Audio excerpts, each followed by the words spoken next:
If we actually dialed in our consumption, dialed in our waste, and used solar and all the things that we're talking about, this planet could support a lot more people, which is terrifying because everyone says the biggest problem is population. Population is a huge issue. But even with the given population right now, we could support it. The other part of your question is, how can we walk into this community in Lemakera and say, hey, how can we change your world and bring a whole different version of destruction? The fact of the matter is the future is coming to these communities. They can't escape it. When I was there in 2011, there was like 2 cell phones in the village. Now they have satellite internet, they have cell phones in every kid's hands, they have scooters, these huge jetties and reception areas. The future is there. The problem is these communities have relied solely on forces coming in and teaching them how to extract. So people from China and from all over the world come over and say, you know what, here's how we can take your minerals, your produce and your fish and everything and suck it out. Instead, we have an opportunity now to go into those same villages and say, you know what, we screwed up. You can sustain your resources. We're going to give you the tools and technology available to you that they have all over the world to, instead of destroy it all, sustain it. That's the difference.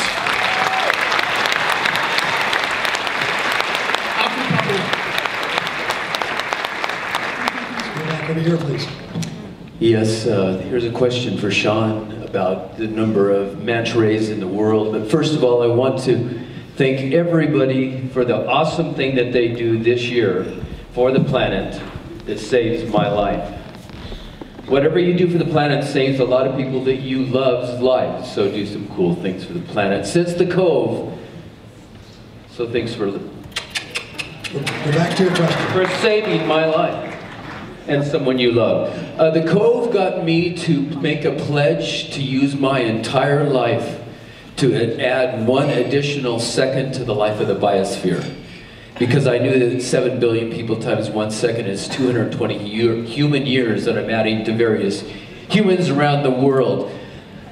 So, if you add 1 second to the life of the biosphere, give 220 years. But Sean, how many manta rays are that we now, we're going to multiply that times 1 second, see how many manta ray years if I save the planet for a second that I'm adding to the manta rays. How many manta rays in the world? Manta ray seconds. All right, let me back up a second and get to some numbers that the rest of the community can understand. We don't have good numbers because when you have ocean animals that are pelagic that swim across the oceans, it's hard to count them. We estimate there's somewhere between 125,000 and 150,000 manta rays on the planet. That's half to a third of the number of humpback whales. Their reproductive capacity is 1/3 of humpback whales. Humpback whales are some of the most endangered creatures on this planet. What does that make manta rays? Hugely endangered. So the answer really simply is there's not nearly enough of them anymore. There aren't enough of them. But if we could ever save 1 species, right now in our hands, I believe in the next 3 to 5 years we could save the manta ray. And I think with this team and the groups that are galvanizing around this story, I think we're going to do it. So there's some hope. Hey, let's save the manta rays. Let's save the manta rays. Let's go to this question, please. As a lifelong diver who's seen a lot of the majestic creatures you've highlighted, I cried a lot in your film. Thank you so much. My question is a couple things. How do you create a domino effect of what you did in the Indonesian village? You know, you've got Costa Rican communities who are, you know, chopping down rainforests, and that's going to get rid of frogs. I mean, you have species all around the world that are dying because of a variety of reasons, overfishing or over logging, excessive logging. That's one thing. How do you fight economics on a scalable level? And number 2, how do you fight culture? You know, if the Chinese deeply believe that there's medicinal qualities in these animals, you know, how do you fight those traditions, whether they're folkloric or what? You know, how do you do that? How will you do that? Okay, here I am again. So the first question is, it's really simple. It's all of us. This stage can't do it all. I have friends across the planet. I'm going to Peru tomorrow morning where it's another place where they're hunting manta rays. Right now they're in the process of becoming manta tour guides. Just by a few people deciding that, oh, we can change it. So it's not about us in this room, it's about people seeing that you as an individual can make a difference, standing up, reaching out in your community, educating them, providing alternatives, turning that key and just starting a movement. So it's happening right now. And so yes, it's not us, it's all of us. The second part of your question is China. The thing we always we do from this side of the world is we point over there and say, you know what? Those people, look what they're doing. Could you imagine when you looked at the great white hunters going to Africa and wiping out those incredible beings? That was us. It's about education and timing. We just don't have the time for them to wake up and take 100 years to wake up the way we did. So what's happening right now in China is a movement. And right now, people are waking up. It's primarily the youth, but they talk to their parents and they talk to their grandparents, and that pressure's on. In China today, we just did a survey 3 months ago. The price of shark fins have dropped by 50%. The largest distributors are selling out of their inventory because of the movement in China. So it's not about pointing fingers. The change is coming. We have to support it. It's not about pointing fingers. We give them the information, we give them the inspiration, and it's happening right now.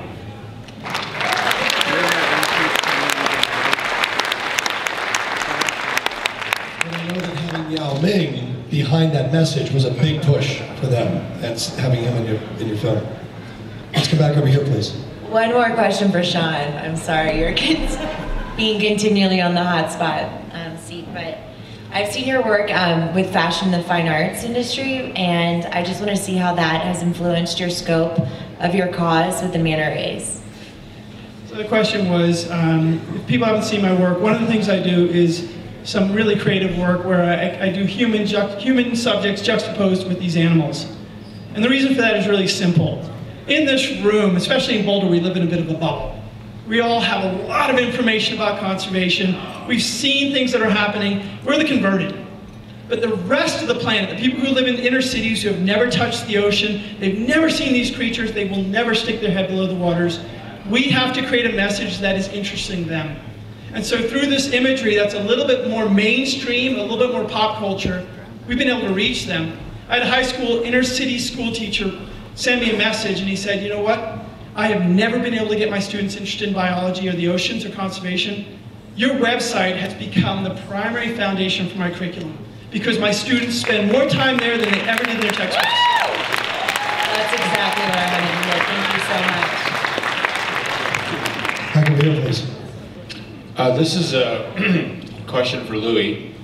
And first of all, I want to preface this by saying that we're so proud that Colorado has produced an Oscar-winning film like The Cove and now this effort. I mean, it's just fantastic.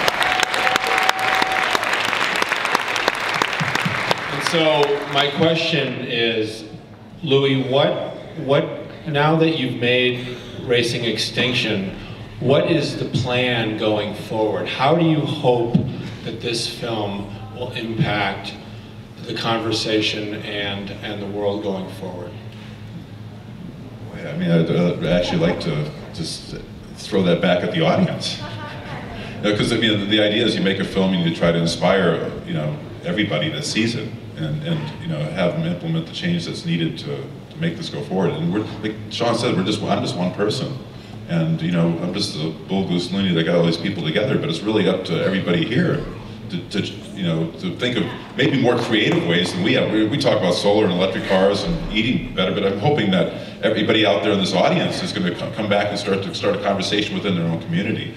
We have about 1 million followers with this Instagram and Twitter and Facebook with the Cove, and I want to grow that from 1 million to maybe 10 million or 100 million. So somebody like Senator Whitehouse, who's big on all these ocean issues, he says to me, we need a constituency, and I said, well, how do we do that? He said, well, write letters to the editor. I thought, oh, I can do better than that. And that's so old school. But what I want to do is get people into the website and into this community so that we can do what we did with the Cove. We can, send somebody like Senator Whitehouse, 10 million fans to, his opposition, so he has a constituency. It's all about, to me, it's about grassroots affecting top down. Because I'm not going to wait for the politicians to do the right thing. We have to first motivate the base, which is you guys. And then the politicians should be scared of us, not the other way around.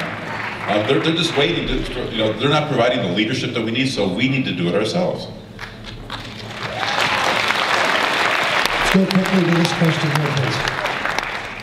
So I'm going to first say that The Cove was one of the most influential films I've ever seen in my life. Second to this, so thank you. I tried to rewatch it this weekend and it wasn't available. I had to jump through loopholes to get it. Paying through Amazon. The Cove? The Cove. So we have a copy here, don't you, Daniel? Yeah, we do. We'll get you a copy. Thank you. My question for you is, how do we keep the conversation going so it's convenient? Because people become aware when it's convenient. So this is a great film festival, but how do we keep the conversation going on for years? Well, I mean, we've been working, the Cove came out 5 years ago. We're still working on it. We're negotiating right now to buy the rights back of the Cove in Japan, because so we can give it away for free. I mean, we do something every few months where we try to keep the conversation going. Candace works on that issue almost exclusively now. And I mean, the money has since dried up to do that, but we still keep it going through, donations. I mean, the film doesn't make a lot of money, but we find it through other sources. We keep the conversation out there in the news. We do have, if you go to the Cove Facebook website, I mean, there's something on it every single day, probably a few times a day. Candace is really aggressive about keeping, there's so much going on in that world. I mean, it's unbelievable. Seems like every day there's great news. Just go to Facebook, thecove.com. How can we help then? Spread the word.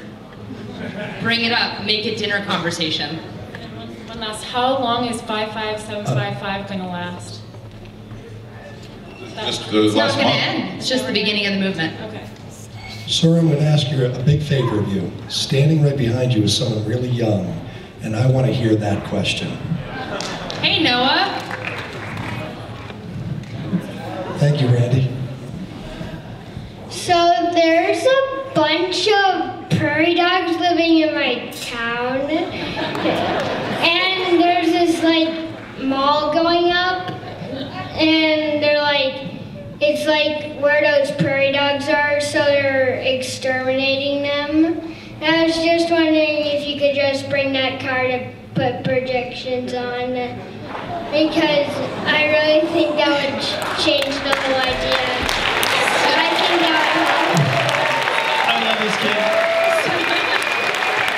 Give it up for Noah, guys. So Noah and his entire family have been very big supporters of OPS, and Noah, tell your mom to get in touch with me, and we'll do what we can to help save the prairie dogs. Okay. Thank you, Noah.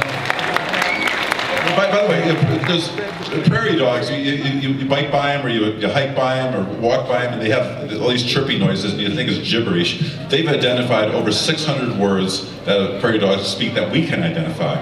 So it's there'll be a threat, and they'll have somebody go by with a yellow shirt, and then change it to blue, so they figure out there's a blue shirt now. So these prairie dogs out there just making these chirps, they're way more sophisticated than we realize. So we've been up here for a while. You guys are going to be down in the audience, and I'm going to use that Noah's question as the last one to help me say thank you to the crew, producers, directors, writers, editors, everybody of our closing night film of the 2015 Boulder International Film Festival's Racing Extinction. Louie and his whole crew, thank you very much, everyone. We will be out right on Pearl Street, just right to the left with the Tesla doing some projections. I invite you all to